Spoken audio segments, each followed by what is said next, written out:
बस इतना ही है और कुछ नहीं है इसमें। Okay, now take out page number 34।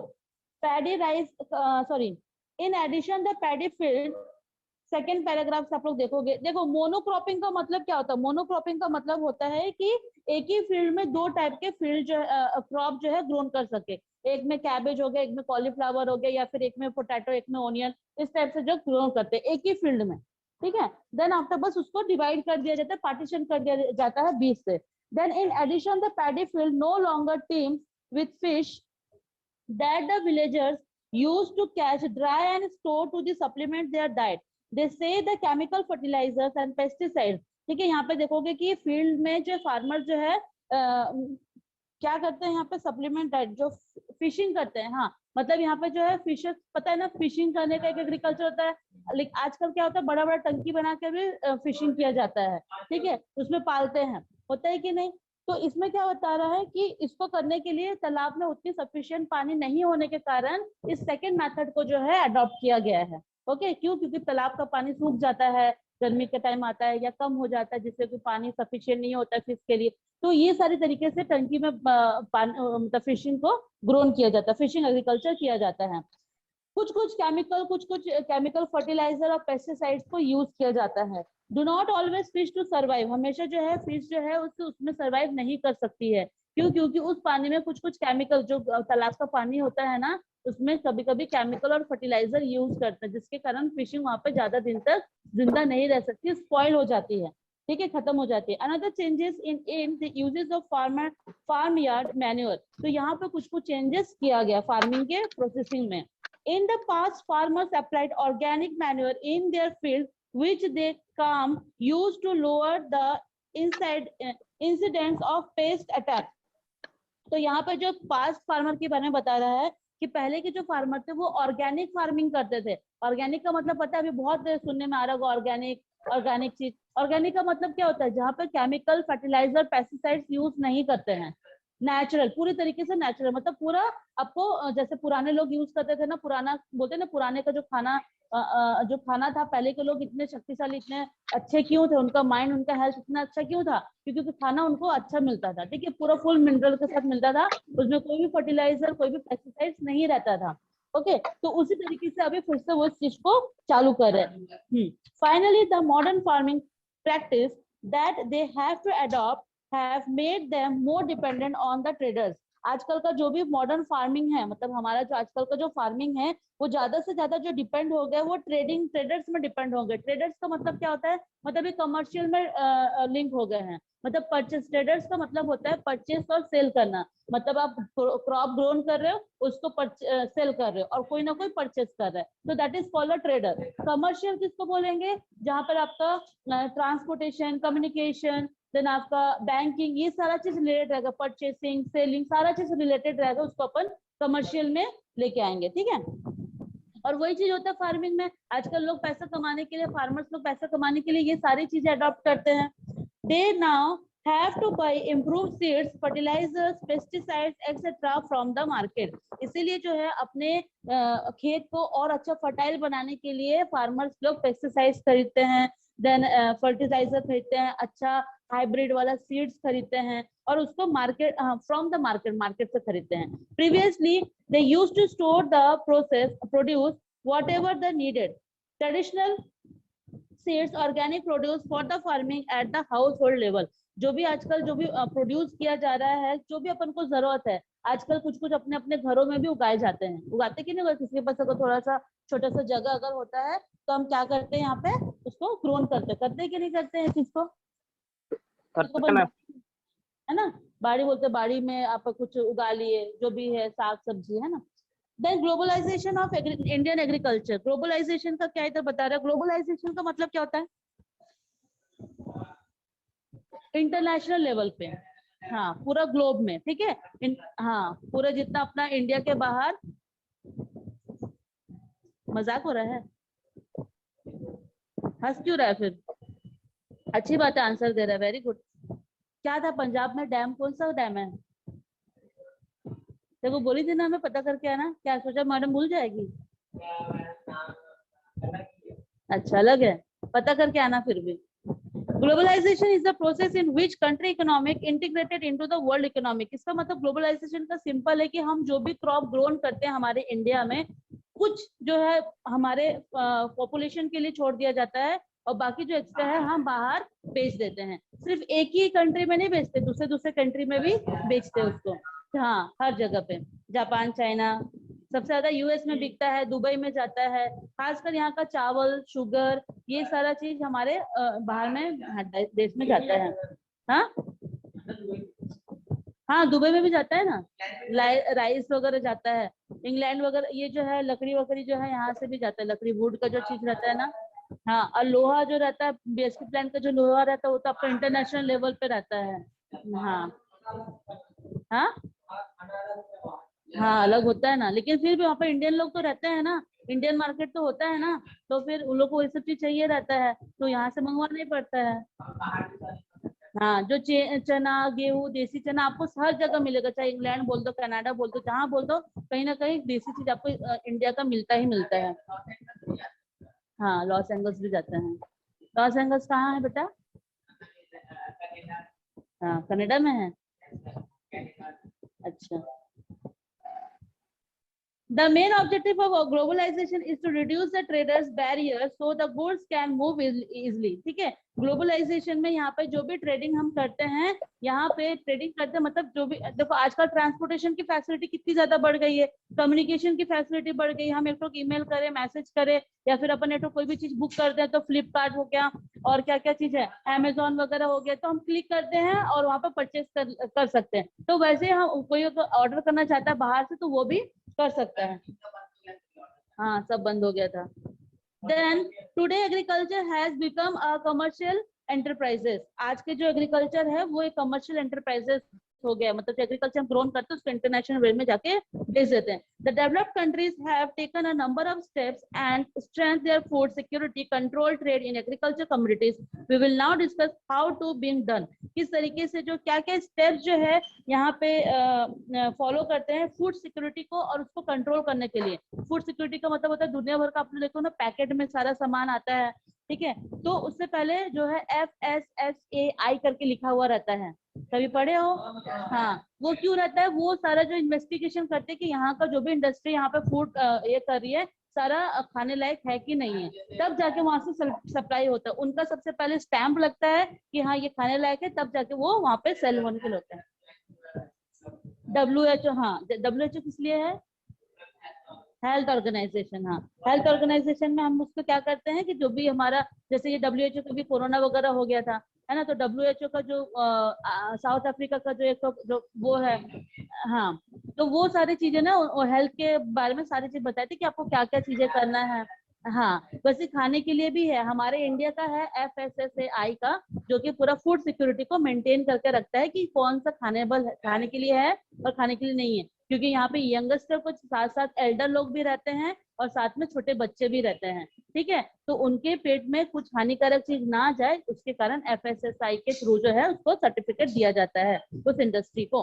Then the developed countries heavily subsidise agriculture operation. सबसे अच्छी बात यह है कि एग्रीकल्चर में फार्मर को सब्सिडीज मिलता है। सब्सिडीज का मतलब क्या होता है? सुविधा, ठीक है, सुविधा मिलता है, जैसे कि हमको अभी सिलेंडर में मिलता है ना सब्सिडीज वगैरह, मतलब कुछ पैसे की छूट मिलती है, रिबेट मिलती है ना, तो सब्सिडीज का मतलब यहाँ पे कि वहाँ पे बहुत सारी बेनिफिट्स मिलती है फार्मर्स लोग को, मुआवजा वगैरह देती है। हाँ, तो वही सरकार सब्सिडी जो देती है ना वो सरकार के थ्रू से ही आता है। For example the USA subsidies paddy and wheat cultivation 47%। जो यूएसए है राइस और व्हीट में जो है सब्सिडी दी हुई है, कितना परसेंट? 47% का सब्सिडी दी हुई है। The EU by 48% and 32% respectively. ठीक है, जो ई और यू है, ई का मतलब इंग्लैंड और यू का मतलब होता है यूनाइटेड, EU ना, यूएसए अलग है, EU अलग है। यूरोप यूरोप यूरोप यूरोप जो है 48 से लेके 32% का जो है सब्सिडी दी हुई है। जापान वैसे 89% का दी हुई है और 99 मतलब 89 से 99 का परसेंटेज दी हुई है। ठीक है, किसके किसमें? पैडी और व्हीट में। पैडी का मतलब rice, different type of rice, और व्हीट का मतलब होता है गेहूं। ठीक है, तो ये सारी चीज में सब्सिडी दी हुई है। This subsidy is lower the cost of the production of the farmers in the countries to even complete cover them। lower production cost always them to export their produce or at the lower cost. They are thus able to generate demanded for their agriculture commodity in the international market. ठीक है, उनको इस तरीके से farmers लोग को subsidy जब दूसरे दूसरे कंट्री से मिलती है ना, तो उनको बहुत इजीली वे से उनको वो सेल कर पाती है। क्यों? क्योंकि हमारे इंडिया में तो उस चीजों का उतना ज्यादा देखे हो कि आप लोग किस साइड में बताऊं, जामुन साइड में आप एकदम सीधा चले जाना, अगर मतलब आप जाते हो तो, या फिर राजनांदगांव में कभी घूमने निकल जाओगे तो देखना जहाँ पे धान वगैरह रहता है वो बहुत ज्यादा बर्बाद होता है कि नहीं होता है? तो वो धान जब बर्बाद होता है, उसी चीज को अगर हम किसी और कंट्री में लेके बेचते हैं तो फार्मर लोग को यहाँ पर प्रॉफिट होगा। तो प्रॉफिट, फार्मर लोग को प्रॉफिट होगा, इतना इसका मीन्स कि जो भी उनका डेप्थ है, जो भी उनका लोन वगैरह कर्ज वगैरह लिए रहते हैं, वो उनसे चुका पाते हैं और अपना अच्छा लाइफ जो है स्पेंड कर सकते हैं। उनको भी हक है एक अच्छा लाइफ बिताने का, है ना? तो ये सारी चीजें उनको रिबेट मिलती है, सब्सिडीज मिलती है, जिसके कारण जो है फार्मर इंटरनेशनल तौर पर जो है चीजों मतलब पैडी और व्हीट को सेल कर पाते हैं। Okay, then the developing countries are not to position of subsidies their agriculture. कुछ और भी कंट्रीज है सब्सिडीज एग्रीकल्चर पे नहीं देती है, ऐसे डेवलपिंग कंट्री है। डेवलपिंग कंट्री मतलब डेवलप्ड मतलब क्या होता है? जो प्रगति कर चुकी, जैसे यूएसए हो गया, दुबई हो गया, ठीक है, इंग्लैंड वगैरह, ब्रिटेन वगैरह हो गया, ये लोग तरक्की कर चुके हैं। हम लोग का इंडिया क्या है? डेवलपिंग में है, चल रहा है, प्रोसेस में चल रहा है। हाँ, क्या है? जापान आगे है, हाँ, है ना, डेवलप्ड कंट्री, ये सारे डेवलप कंट्री। हमारा इंडिया अभी डेवलपिंग में चल रहा है, ठीक है, अभी हो रहा, चल रहा है, हो जाएगा। हाँ, मोदी जी है। Far from giving subsidy, the government in India by various means of tax paddy is 1.17% and wheat is 3.83%। देखो इंडियन गवर्नमेंट जो है यहाँ पे टैक्स रेट लेती है, पैडी में लेती है 1.17% और व्हीट से लेती है 3.83%। जो गवर्नमेंट जो है यहाँ पे गिविंग सब्सिडीज, टैक्स पे सब्सिडी देती है, मतलब कम है। जैसे आपको यहाँ पे सब्सिडी 47% मिल रहा है, 99% मिल रहा है, 89% मिल रहा है दूसरे कंट्री में जो कि डेवलप कर चुकी है, लेकिन हमारी कंट्री में टैक्स में सब्सिडी दे रही है। तो कितना दे रही? कम दे रही है बहुत, 1.17% और 3.83%। This make our produce expensive, जिसके कारण हमारे इंडिया में जो भी प्रोडक्शन होता है बहुत ही एक्सपेंसिव हो जाता है। ठीक है, हम नॉर्मल इंसान जो रहते हैं, गरीब इंसान जो रहते हैं, नॉर्मली वो चीजों को नहीं बाई कर सकते, खरीद नहीं सकते हैं। Okay, that is the why the agriculture produce of developing country cannot compete in the international market. Despite the protest of the developing countries continue the subsidies their agriculture. जो developing country है हमेशा subsidies में कुछ percent जो है वो increment करती है, मतलब बेनिफिट देने के लिए, मुआवजा देने के लिए कुछ परसेंट हर साल इंक्रीज करती है ताकि वो अच्छे से ग्रोन कर सके। Now, under the globalization policy, developing the country like India have to allow agriculture produce of developed country to be sold in the market. This will have to affect the reducing the price of the agriculture product when the cost in input. हमेशा याद रखना, जब भी अगर input में अगर price अगर बढ़ जाता है तो ऑटोमेटिकली उस फार्मर के लिए जो है बेचने के लिए भी प्राइस बढ़ जाता है और हम लोग को खरीदने के लिए प्राइस बढ़ जाता है। होता है कि नहीं होता है? अगर मान के चलो सीड्स का प्राइस बढ़ गया, फर्टिलाइजर पेस्टिसाइड्स का प्राइस बढ़ गया, या इन जो भी है केमिकल का, जो फर्टिलाइजर का केमिकल का प्राइस बढ़ गया, तो क्या करेगा फार्मर? जाएगा उसको ज्यादा महंगे दाम में खरीदेगा, खरीद के अपने फील्ड में लगाएगा। ठीक है, अब ग्रोन करने के बाद वो सारी चीजों का अमाउंट जोड़ेगा जो उसने उसमें डाला फील्ड में, है ना, उसके साथ अपना थोड़ा प्रॉफिट भी, मार्जिन भी रखेगा। देन वो जब तक मार्केट में आएगा, ट्रांसपोर्टेशन से आएगा, ट्रांसपोर्टेशन का पेट्रोल का पैसा, डीजल का पैसा उसमें लगता है, फिर जाके हमारे पास आता है, तो हमारे तक पहुंचते उसका प्राइस क्या हो जाता है? बढ़ जाता है। ठीक है, 40 रुपए किलो, 60 रुपए किलो, 80 रुपए किलो, 100 रुपए किलो, ऐसी होता है ना प्राइस मिलता है। तो सोचो फार्मर लोग कितने सस्ते दाम पे बेचते होंगे, 10 रुपए टन के हिसाब से बेचते होंगे, है ना, ऐसा भी 10 रुपए टन मतलब 10 रुपए किलो के हिसाब से बेचते होंगे और कुछ टन के हिसाब से। हाँ, तो वहां पे फार्मर लोग को उतना ज्यादा बेनिफिट नहीं हो पाता है। Now we are now to seeing the unprecedented increasing in agriculture productivity through biotechnological research and development. Biotechnological have to change the genetic makeup of the living organism by introducing special characteristics of properties in their genome. Agriculture produce is seeing underment of increase with new strain and food grain and vegetables crop, as well as new kind of fertilizer, pesticides, and plant nutrition. Then after, technology is no longer limited to the laboratory. It is now a huge commercial enterprise. Biotechnology क्या होता है? What is biotechnology? कभी सुने हो?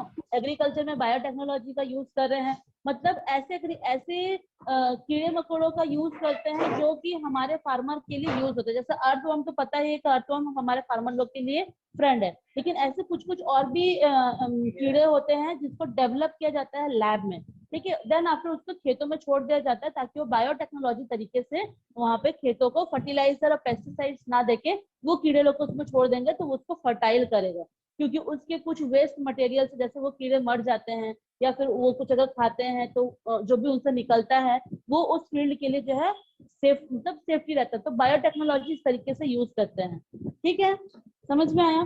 तो ये technology जो है एग्रीकल्चर में यूज करने का अभी धीरे धीरे चल रहा है, प्रोसेस अभी चल रहा है।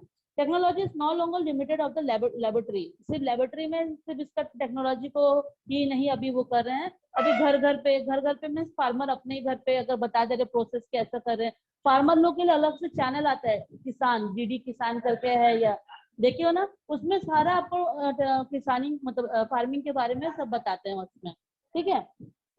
Companies producing genetically modified seeds and other agriculture, कुछ ऐसे बायो टेक्नोलॉजी में ऐसे सीड्स ग्रोन करते हैं कि उसको फर्टाइल, उसको मतलब उपजाऊ करने के लिए बहुत इजी पड़ जाता है फार्मर लोग को, ठीक है। कुछ ऐसे जैसे बोलते हैं ना प्लांट, एक तो कहते हैं ना कि अगर आपको शेडेड वाला गुलाब चाहिए तो आप क्या करते हो, 2 टहनियों को, व्हाइट और पिंक कलर का टहनियों को काटते हो, देन आप उसको जोड़ देते हो। आप उसको कुछ दिन तक ऐसे जोड़ के रखो और उसमें आप जो है रहता है ना डंग, काउ डंग का जो रहता है उसको आप वहां पे लगा के रखो। जो उसमें से जो भी उसमें फूल या पत्ते ग्रोन करेंगे, फूल जब आएगा ना तो व्हाइट और पिंक में शेडेड में आता है। ये बायोटेक्नोलॉजी का है, मतलब चीजों को ना बहुत ही मतलब क्या बोलते हैं डिफरेंट वे में जो है किया जा रहा है। जैसे कुकुम्बर हो गया, कुकुम्बर कभी छोटा रहता है, मतलब मीडियम साइज का रहता है, लेकिन बड़ा बड़ा कब हो जाता है जब उसमें बायोटेक्नोलॉजी यूज करते हैं, ठीक है। ये जो बासमती चावल है ये भी बायोटेक्नोलॉजी है। बासमती चावल जो है इतने लंबे लंबे दाने जो हमको मिलते हैं वो बायोटेक्नोलॉजी के थ्रू ही आए हैं, ठीक है, कुछ कुछ चीजों को यूज करके, समझ में आया? उसका सीड्स प्रोड्यूस करते हैं लैब में। Then companies produce generally modified, कहाँ पे हूँ मैं अभी यहाँ पे, हाँ, in the Western world there are over 300 scientific enterprise involved in such researches। ऐसे बहुत सारे 300 scientific research enterprises है जो कि इसके ऊपर शोध कर रहे हैं, रिसर्च कर रहे हैं। Many of them have been acquired by multinational corporations such as Allied, ये लोग का नाम है, ठीक है, कॉर्पोरेशन है, मल्टीनेशनल कॉर्पोरेशन है जो कि एग्रीकल्चर के ऊपर जो है काम कर रही है। Then after have now establish their monopoly in the industry, और मोनोपोली इंडस्ट्री को सेटअप करने की कोशिश कर रहा है, मतलब एक साथ बहुत सारे ग्रोन कर सके। आप अगर रायपुर साइड में जाओगे ना तो देखोगे ऐसा डोम टाइप का बना हुआ है जगह जगह पे व्हाइट कलर का, ठीक है, तो वहां पे भी एग्रीकल्चर होता है, मतलब आपको विंटर सीजन हो या कुछ भी वहां पर एसी वगैरह लगाया जाता है ताकि उस मतलब एनवायरमेंट में वो सारा क्रॉप ग्रोन हो, ठीक है, क्योंकि लोगों को जरूरत रहती है ना आजकल। तो रेस्टोरेंट में अगर मान के चलो आप बोलोगे फूलगोभी का सब्जी दो मेरे को, और फूलगोभी का सीजन नहीं तो रहा तो कैसे करोगे? तो ये सारे डिमांड के कारण ही ये सारा चीजें क्रिएट करी है, ये सारा डेवलपिंग हो रही है। Then the situation today is that the farm and sell genetically modified seed also sell the new fertilizer and pesticides that ensure their high yield। वही बता रहा है कि सीड्स में बहुत ज्यादा हाइब्रिड वाला सीड लेके आ रहे ताकि उसमें जो क्रॉप ग्रोन होते हैं, फ्रूट वेजिटेबल, वो बहुत हाई यील्ड के होते हैं। Farmers have no option buy all their inputs from the same company, making them totally dependent on the foreign multinational। This dependence increase the cost of production and agricultural commodities of the developing nation। Developing nation के लिए जो है ये particular जो seeds बनाए जाते हैं company में, लेबोरेटरी में, तो फार्मर लोग के लिए ये बहुत मुश्किल होता है उस चीज को खरीदने का, खासकर जो डेवलपिंग कंट्री हमारी इंडिया जैसे कंट्री है, ठीक है। हमारे फार्मर सिंपली सीड्स लेके आते हैं और उसको बनाते हैं। सीड्स भी जो है कुछ कुछ कंपनी में बनती है जो कि खरीद के लाके उसमें उगाते हैं कि 100% है कि ये आपका क्रॉप ग्रोन करेगा, है ना। तो इसी कारण जो है प्राइस, किसी भी प्रोडक्ट का जो है प्राइस इंक्रीज हो जाती है, मतलब एग्रीकल्चर का जो प्राइस है वो इंक्रीज हो जाती है। ठीक है, समझ में आया? नींद आ रहा है? तो ये था हमारा एग्रीकल्चर का चैप्टर। जिन लोग ऑनलाइन में हैं, आप लोग को समझ में आ रहा है? समझ में आया? Yes ma'am. बेटा now this chapter is over. मैं आप लोग को जो है आज जो है इसका आपका पीडीएफ सेंड कर दूंगी ग्रुप में। ठीक है, आप इसको प्लीज लिख लेना अपनी कॉपी में। Got it? Yes ma'am. आप लोग ग्रुप में हो ना? सब लोग हो तो घर में जाके आराम से आप देख सकते हो ग्रुप में, है ना? तो मैं पूरे चैप्टर का इसका पूरा पीडीएफ आप लोग को सेंड कर दूंगी, घर में बैठ के आराम से लिखना। ठीक है, 2-3 दिन लेके लिखना। इसके बाद अपन चैप्टर हिस्ट्री का जो है स्टार्ट करेंगे। हिस्ट्री का chapter number 9। In next class we will start chapter number 9 between the two world war, Nazims in Germany and World War II. Okay, जिन लोग ऑनलाइन में है सुन रहे हैं आप लोग? Yes ma'am. हाँ, चैप्टर नंबर 9 में नेक्स्ट जो है चैप्टर क्लास में कराऊंगी। Okay, yes okay, now ma'am. Class is over बेटा।